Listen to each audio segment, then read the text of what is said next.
from your book. First of all, how did it start? Why all of a sudden you were fascinated? I'm sorry.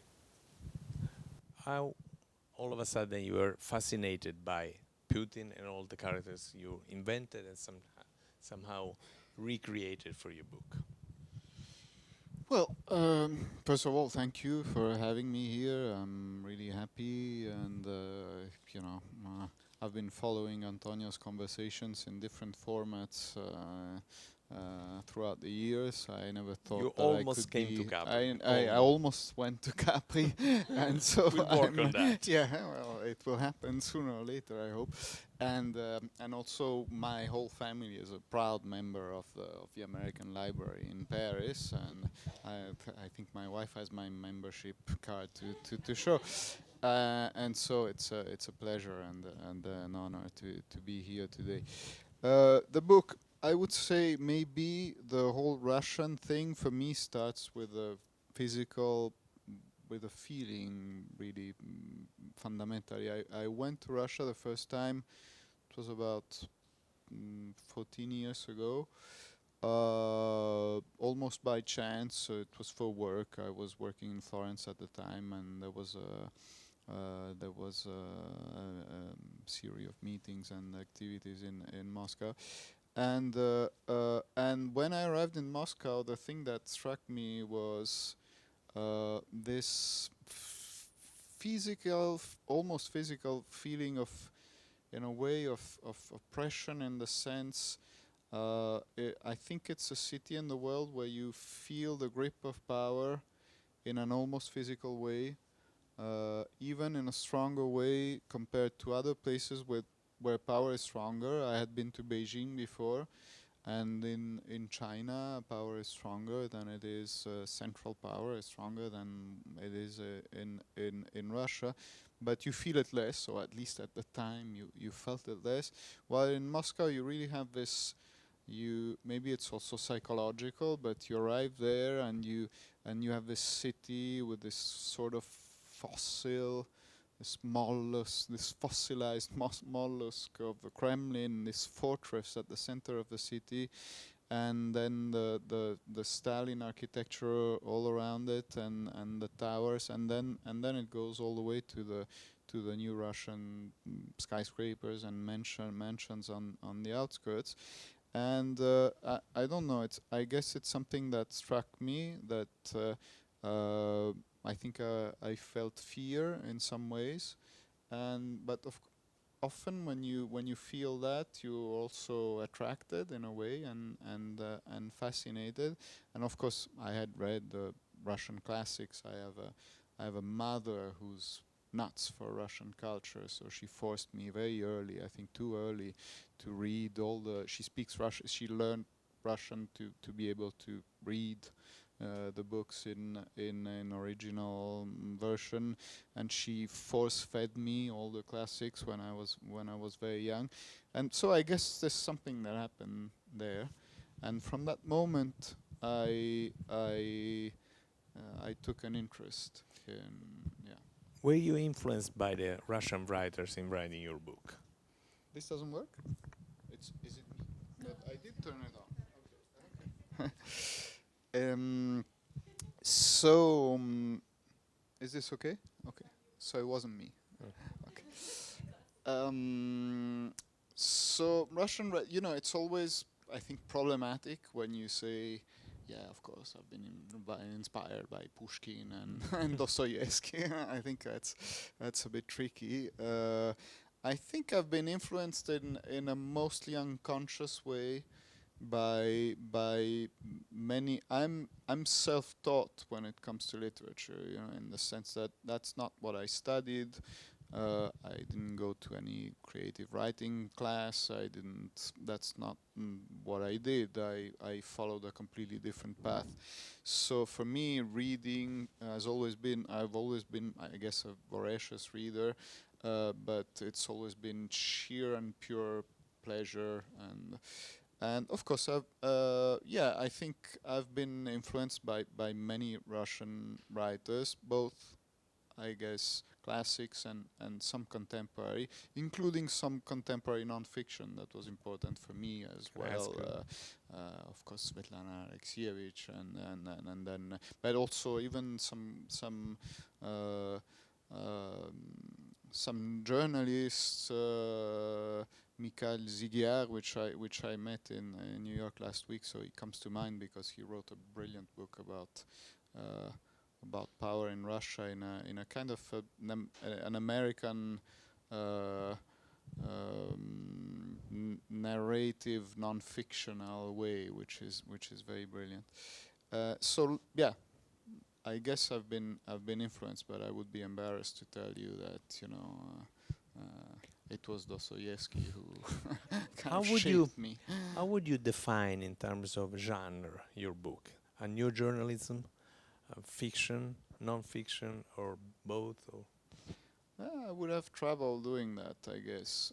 I did follow some ground rules in writing the book. I come from non-fiction, so that's what I do, and that's what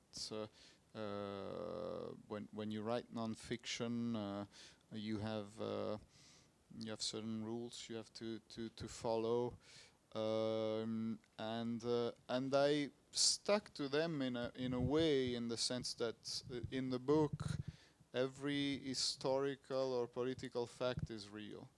I didn't invent anything when it comes to that. So if you read the novel, whenever you encounter an historical or political fact that it actually took place, and even in the details, I would say I kind of prepared the book almost if it had been if I had to write a non-fiction book, and I guess I could have done it.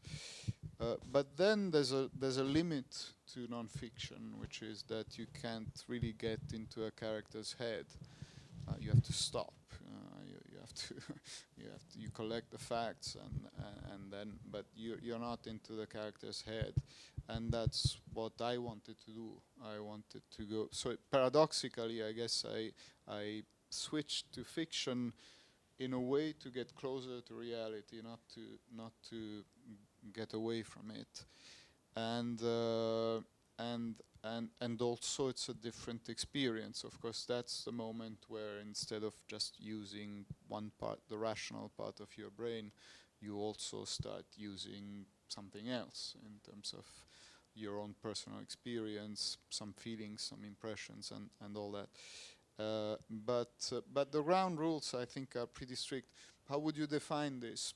I don't know. I think there's others who are doing it in different forms, so I don't think I came up with it. This is my version of it. I don't have much imagination, I guess, so I had to stick to reality in some ways.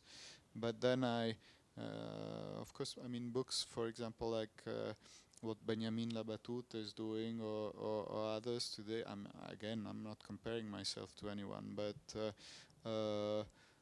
luckily, I think today, I mean, one of the advantages is the barriers are so fluid that you can more or less do whatever How was the reaction in Russia?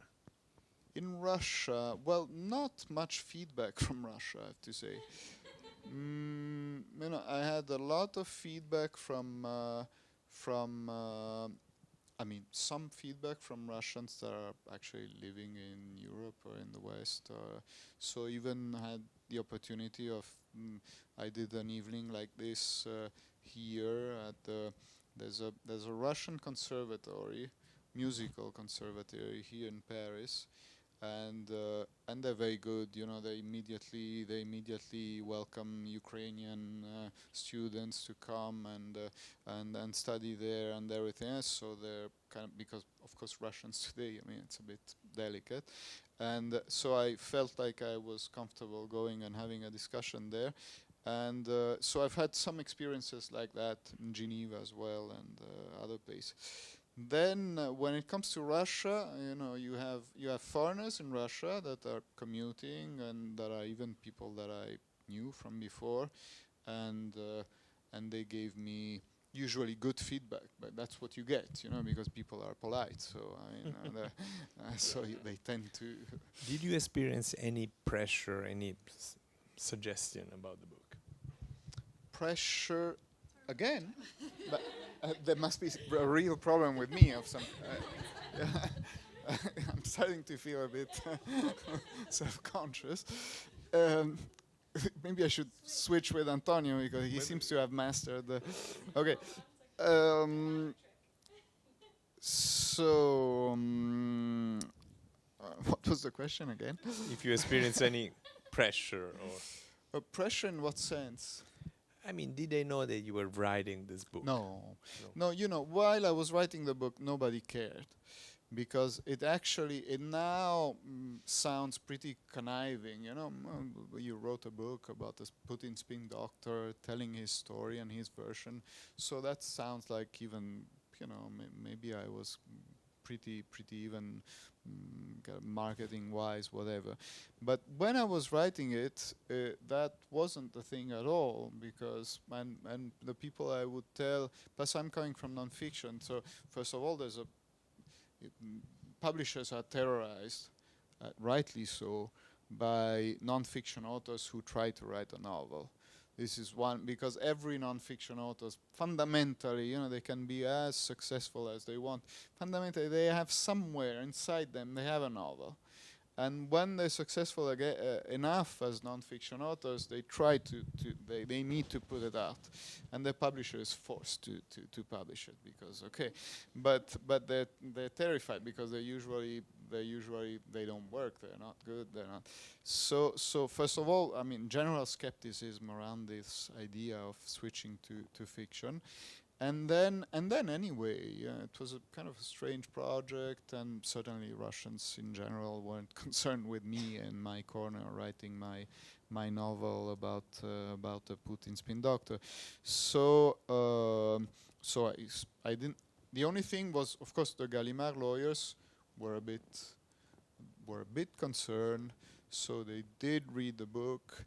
They did add. There's a sentence at the beginning of a book. That says, the French version. I'm not sure it's been translated in the other versions, but maybe I don't know. I can't remember. But there's a sentence at the beginning that says something like, this is fiction, but it's a true Russian story, whatever. And that's, people think it's me who wrote it, but actually it's the lawyers who wrote that sentence. But from time to time people ask me about what did you mean by, it's a true Russian story. Well, no, it's the lawyers. But apart from that, they were a bit worried, but I wasn't, because actually the point of my book anyway is it's not making any revelations in terms, it's not revealing any scandal or anything. And even, I mean, there are some non-fiction books by Western, Russian and especially Western journalists that are much more, that are kind of charging the Russians and the Russian elites with all sort of things. That's not what I wanted to do. What I wanted to do was to try to get into that mindset and try to push that logic to its limits, and even get into a mindset of a character that would be not just an evil character, an evil character that does evil things because he's so bad and nasty. Okay, that's not so interesting, maybe. The idea was more to get into the mind, or try to get into the mind of a character that would be cynical, but not necessarily evil, and then circumstances and things would make that he would actually do pretty bad things. But it's this kind of internal logic that I wanted to, and that's not something. I mean, that's not something that's a risk in terms of. The book is an international bestseller. In Italy, it's sold well, but not as well as in France or other places. Do you have an explanation for that? Yeah, but several. So we'll spend the next 25 minutes discussing them. Considering you're Italian. We're that's both why. Italian, so we're interested. Sorry about you. We have the same publisher, it's Monda. Your No, publisher. no, the thing I think, yeah, it's several things. Well, first of all, as you know well, I mean, books have different. I mean, it's very surprising how books have completely different lives in different countries for no clear reason. For example, this book did very well in Portugal and not so much in Spain. Why? You know, it's also there's kind of a path that's a bit random that books take. But Italy is your country. In Italy Italy is my country, so I think in the case of Italy, it's mostly two things. The first is that I have a past in Italy, and that I have published in Italy. I've been doing all sort of things in Italy, and none of them was writing novels. So of course, I think again I was telling you about publishers being skeptical of the conversion from non-fiction to fiction. In my case, I think in Italy there was a bit of that in terms of you know, I'm not widely known in Italy, but possibly I'm known by the journalists and that kind of and so I guess there was an additional barrier to think, you know, this guy is now turning into a novelist writing about Russia, and I understand that was a bit far-fetched. Then there's a more technical thing, which is TV. I didn't go on TV in Italy because I find it. I know I was invited into talk shows and stuff. I didn't go because talk shows in Italy are about screaming and insulting each other, and they're very violent. And I didn't feel like it's a place where I wanted to be. I know them well, and I didn't want to be there. While I was able, for example, in France, I had no problem promoting the book, going on TV or radio if the opportunity arose. I did the same thing in Germany and in other countries. And in Italy, I didn't do it because I didn't want to get into. I think there's a specific problem of the media environment and debate in Italy is at least when it comes not to the press but to TV and things. I think it's a bit problematic. But then maybe you have a better explanation, and maybe it's actually very interesting for you. I think your explanation is fine, but I think the first thing that you say, the sort of skepticism and suspicion of publishers, but also critics and journalists regarding someone who is famous or has already written non-fiction book, all of a sudden wants to write fiction. I experienced the same thing, so I know very well what it means.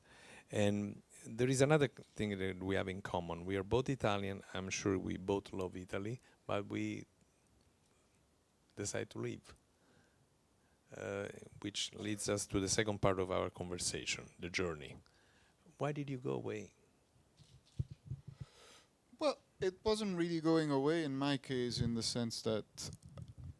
Is it okay? Yeah. I'm now practically I'm like kissing the microphone. Okay.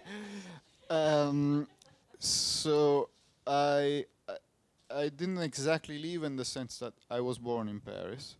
I spent the first 10 years of my life between Paris and Brussels. Only moved back to Italy when I was 10, and then my mother's Swiss. I have that connection as well. My wife is French American, and so I did have those multiple identities. But you could live in Italy. But I could live in Italy. Yeah. To me, Italy was from the start. I don't consider myself to be traumatized, but let's say that what happened to me in Italy is we moved to Italy when I was 10 or 11, and then my father was shot in a terrorist attack when I was 12 and a half. He wasn't killed, but he was wounded. And from that moment on, I had the feeling that I was somehow captured into a kind of a vortex of political public engagement, which was vicarious at the beginning because it was through my father, and then my father died when I was pretty young, and then I kept going myself, and it was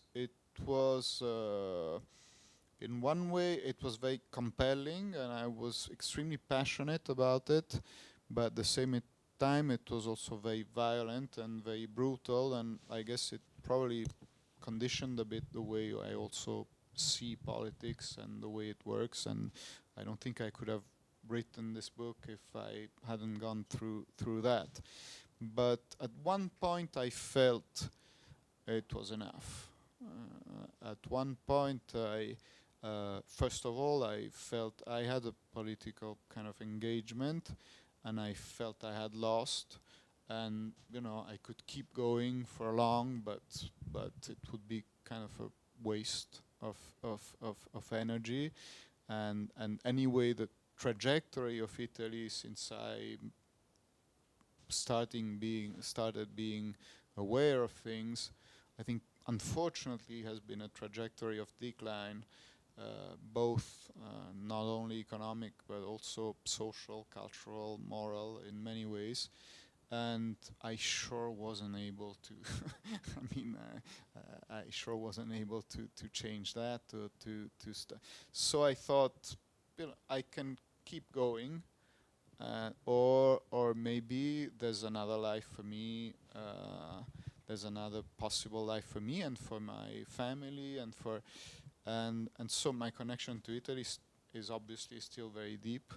But if I had published this book in Italy, I already know how it would have, it would have come out. 5,000 people would have bought it. I would have had 5, 6 good articles in the press. That's it. Is there anything that you miss in particular from Italy, or if you prefer, what is the thing that you miss the most? Well, coffee would come as a first, because there's this, I think, really bad thing in Paris where, other places in the world, they didn't make coffee.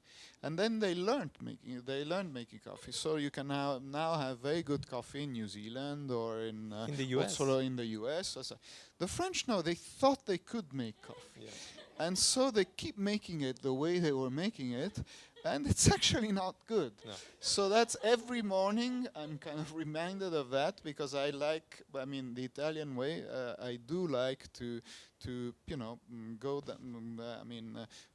walk out and have my morning coffee in a bar, and so every morning I'm reminded of that. So yeah, and then there are other things as well. And what is the thing that you brought from Italy here? Well, quite a lot, I think, frankly, in the sense that I'm, even if I have those kind of multiple identities, I am aware of the fact that my main identity is an Italian identity. I'm very happy and proud of that.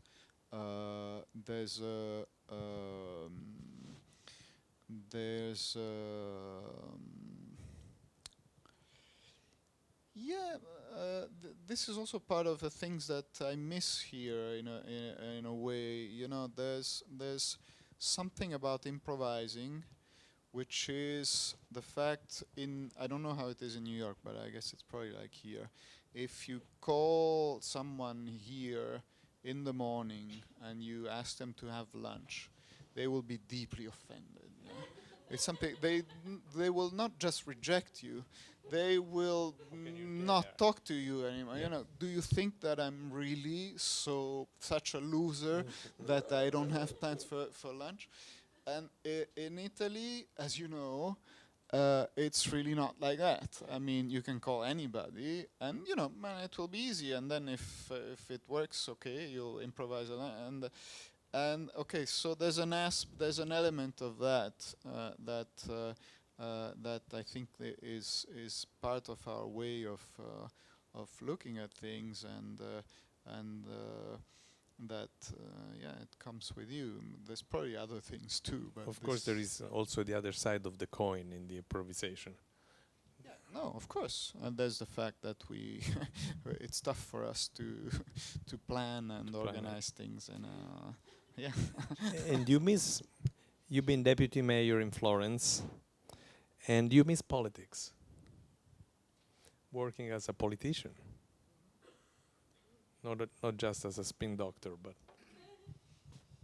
Yeah, I was always. I think I understood pretty early, and this is important for the book as well, that the advisor and the leader are two different characters, and that's why the main character in the book is also a political advisor and not a leader, because I think a good advisor.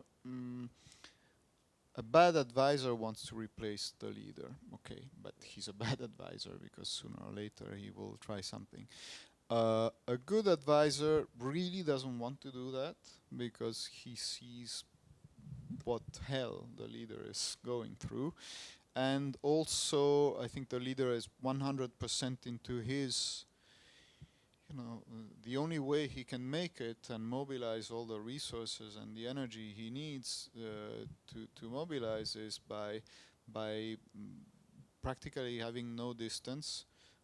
There has to be no distance between him and his action. He has to be completely into the thing.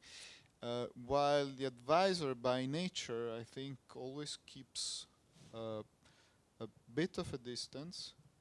Machiavelli used to say the specificity of that is the advisor is the conoscere discosto. So that means knowing things, but from a bit the sidelines. I mean, you're one step behind, and it's interesting because you see things and you might even be able to produce an impact on things, but at the same time you keep a distance, and I guess that's in my nature a bit, and of course this in the end ends up producing kind of you begin a journey and you're working with someone, and then since he's fully into the thing and you keep a distance, which also allows you to do your job properly because you stay lucid, but then at one point the two visions diverge, and this explains the very high mortality of political advisors. But my experience in Italy was long, and it had different aspects, and I enjoyed it. I thought I could make a difference at some stages, and then, but I was always suffering at the same time also. suffering why? There was a side of it which is, you see, now I'm not suffering, and as an author, I feel I'm in the right place. That's basically who I am. There was always an element, maybe also because of the way I was dragged into it. So it was always a thing, like there was an element of it's a very violent environment, not physically, of course, but I think there's something fundamentally beautiful about politics, which is the fact that its essential mission is to prevent people from killing each other when they disagree. But since that is the essential function of politics, it also concentrates a very big amount of violence, and it attracts violent characters. And as soon as it doesn't work properly, of course, it does degenerate into actual violence. But even when it doesn't, it's a very violent game. And so since I don't think I really have this in my nature, I'm not sure I'm that. I was also suffering. Let's expand a little our conversation. 2 questions and then questions from the audience. The first one is, I am obsessed by propaganda. In cinema, in books, in art. Do you think that someone who makes propaganda can be a true artist? That's a really tough one. Or the moment you have to sell something, to deliver a message, you kill? Yeah, the art. my idea is that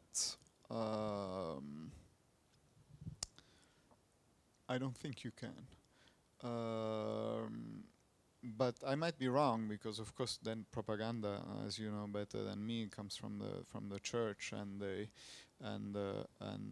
Catholic Church sure made art, incredible art, aiming for propaganda. So I mean, I came to this from a different perspective, which is because I did write political books before, and I've read political fiction from people who are actually still in politics, and I don't think you can produce a good book or even a good novel about politics or power if you're still craving it, in the sense that there will always be a side of it that's kind of subpar. There will always be a part of it that is kind of where the art is somehow like used for and submitted by some kind of other goal. And so I don't believe in active politicians writing great novels. I think they can write good novels, but not great novels. And I wouldn't. So I guess for propaganda, it's maybe a bit the same, in the sense that if you have an ulterior motive, and that one is in the main motive, maybe you can produce art. But again, there are centuries of history of art that are completely in disagreement with this. So don't you feel that art somehow transcends the artist and also the message that he or she wants to deliver? Let me give you an example, a very evil example. Leni Riefenstahl. Leni Riefenstahl was a fantastic director and an horrible person, and he delivered abominable ideas. No, I was thinking, I mean, it's funny, you see, we don't speak often, but when you asked a question, I thought of Leni Riefenstahl. I don't know if you're familiar with the Triumph of the Will. In terms of movie making, it's really fantastic, but everything else is horrible. Yeah. I don't really have a fully formed answer to that. I do think that every time that you bend, in a way, of course it's good as a creator, as an artist, to also have constraints, I guess. So that is something that has always been useful in so many different ways. But on the other hand, I don't know. I tend to think that if you submit, if there's Leni Riefenstahl maybe would have been an even greater director if she hadn't been enslaved by Hitler's propaganda. I don't know. And That's not. You think you? I think arts transcends. Yeah. And I think that in artistic terms, Triumph of the Will, it's an achievement.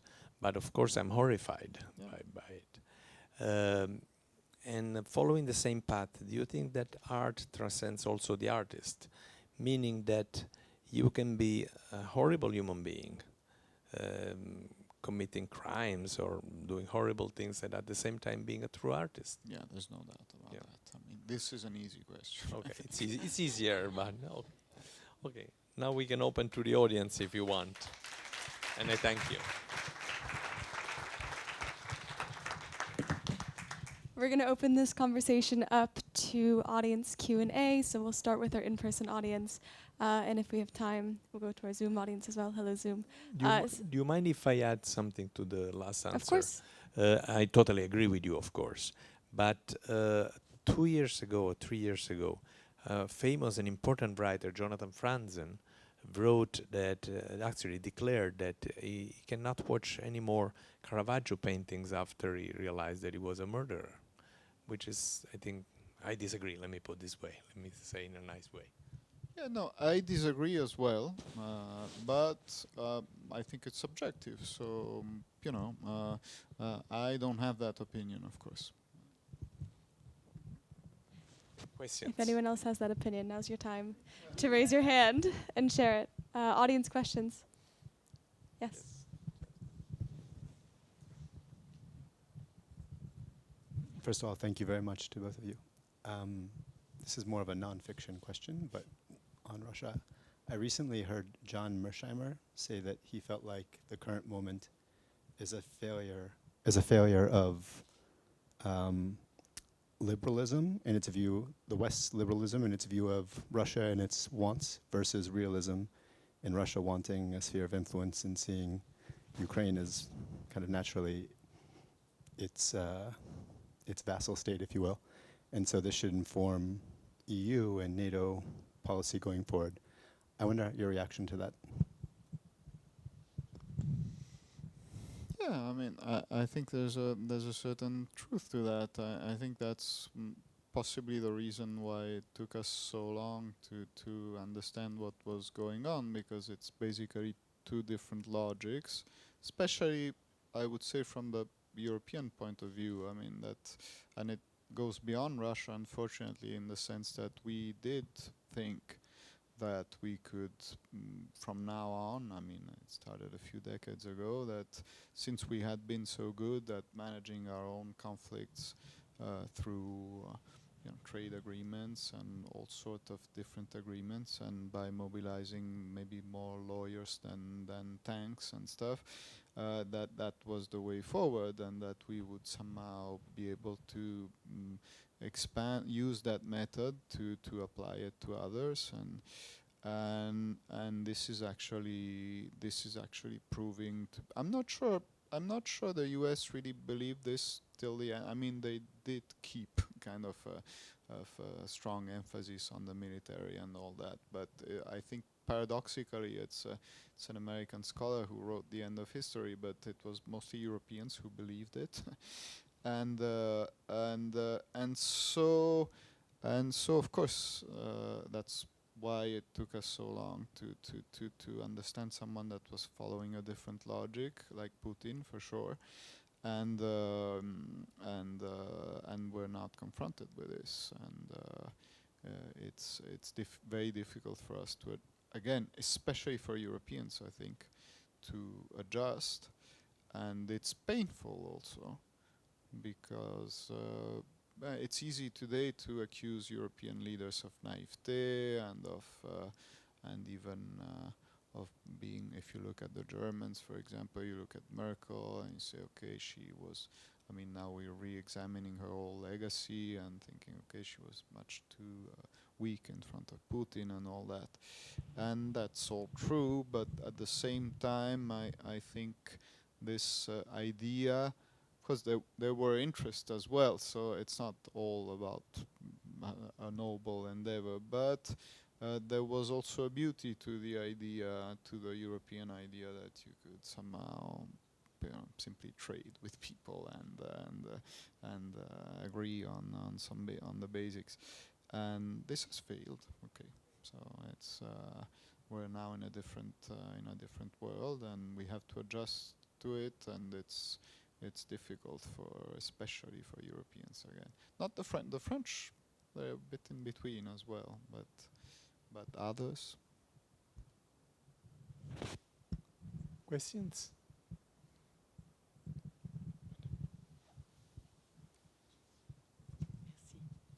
May I speak French? Ok. Oui, d'abord, je voulais dire que fiction ou non-fiction, peu importe, c'est un grand livre. Bon, Merci. Oui. Dommage Voilà. que vous le disiez en français. J'espère que tout le monde comprend. Well, fiction or not fiction, it's a great, great, great book. Ok. Et c'est un bonheur de le lire parce que c'est écrit d'une manière... c'est magnifiquement écrit. Bon. Je voulais vous demander si vous étiez inspiré par deux de vos compatriotes. Vous en avez cité un qui est Machiavel et l'autre c'est Borgia. C'est-à-dire, quand je l'ai lu, je me demandais si on peut vraiment être conseiller de Borgia. Just to quickly translate for those who are Anglophone in our audience, we've asked if he was influenced by Machiavelli and Borgia.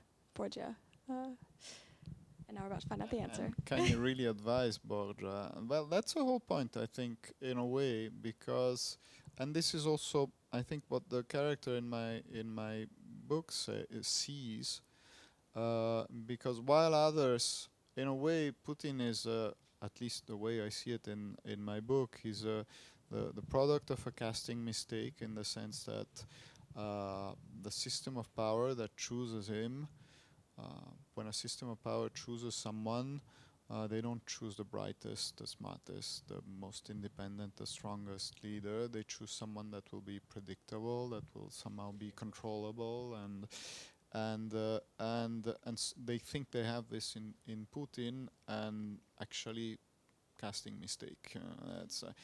And my character, I think Baranov, he sees that.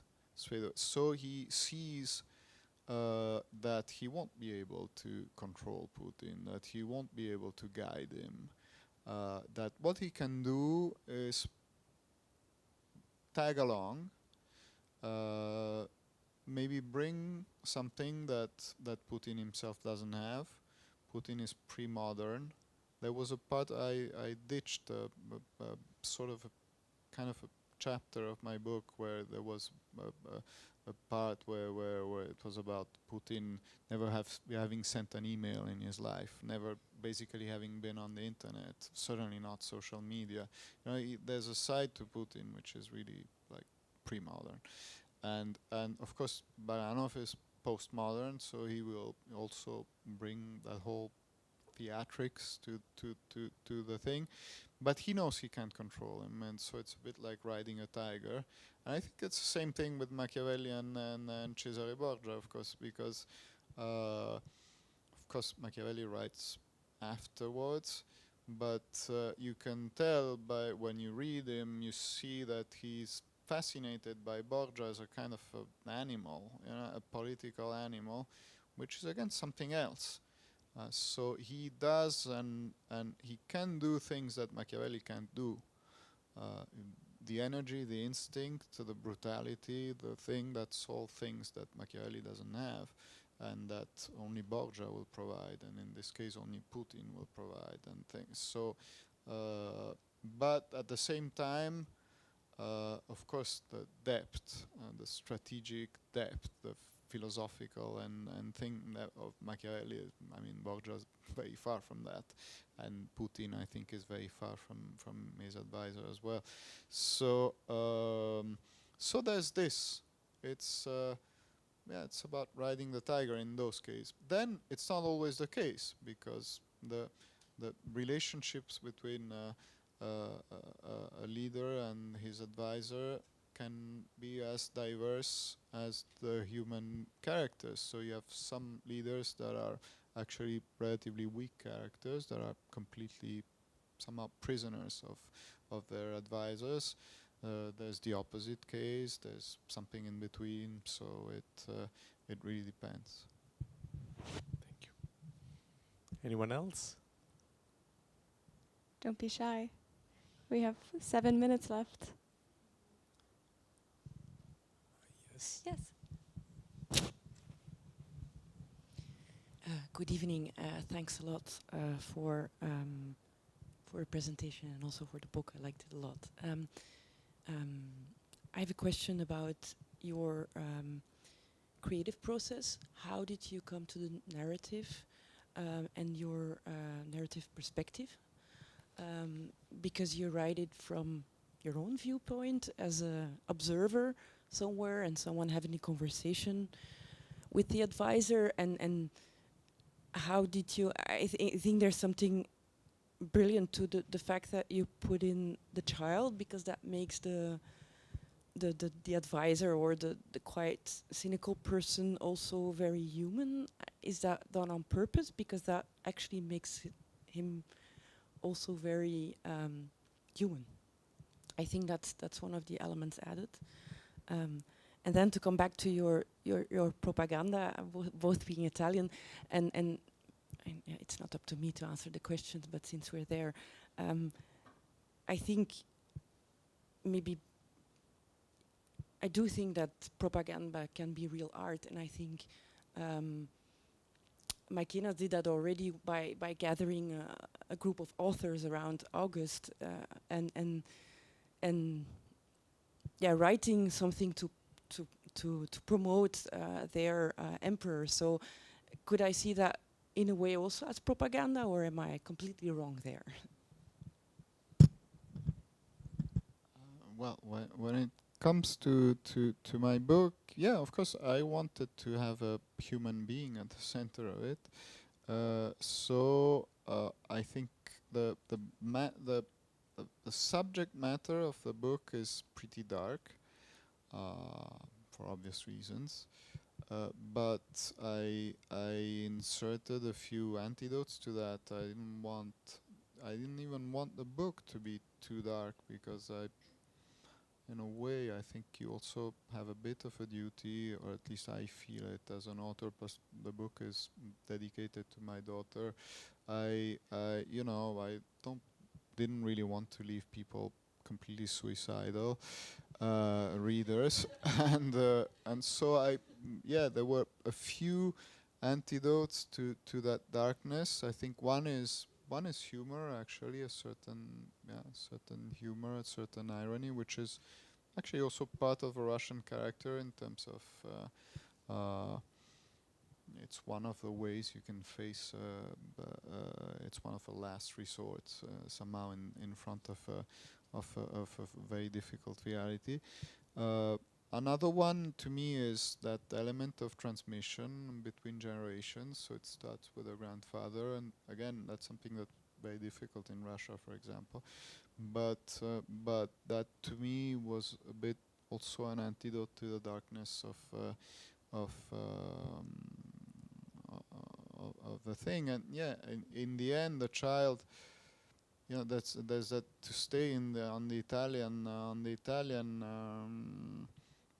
line. There's that beautiful line by Calvino in the Città Invisibili, where he says we all live in hell, and the easiest thing in a way is to accept it and get used to it, or otherwise another way to living in hell, another way to cope with it is to look at every little thing that's not hell, and try to expand it and make it exist and make it survive, and so to me that's a bit that's also the meaning of a thing. Also, this idea that there's a certain purity that can come not from being on the top of a Swiss mountain, not contaminated, untouched. That will be pretty fragile in a way, but more from having gone through darkness and things, and there's something that can still survive that, and if it survives that, that's very strong. And that's also the love story in the book, and that's maybe the child, and so there's all that. Then I leave to Antonio the answer on. Can you repeat the second part of the question? Of course, the Roman emperors. No, I think the idea was. Yeah, I'm not a scholar on propaganda, but where does art start and ends, and where does propaganda start? I just want to, because we've been speaking about putting someone in yeah, you're a non-fiction writer, and that's the label you get, and then there's all these kind of small closets where we're all in, and we have the label, but what is art and what is propaganda? Because indeed, I gave the example of the great Roman writers around August, Aeneas, and everything. They've been written all in a certain way to promote the emperor. No, Isn't that propaganda in a way? And that's art. It is. Famous American mogul, tycoon, producer, film producer, Samuel Goldwyn, used to say, when I need to send a message, I call the Western Union. So that's the story. If you need to send a message, that's propaganda.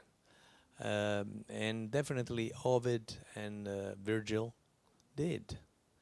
But their art was superior to the message. So is for hundreds of painters. Think of El Greco. El Greco was hired to paint Jesus and the saints and the Holy Virgin against the, how do you say, the Reform, the Lutheran Reform. It was the so-called counter-reform. But he was a truly gigantic artist, a visionary, and maybe the first modern painter. And this has nothing to do with what he did. And I can continue. It's the message, the propaganda, I think. I think you easily win this argument. Thank you.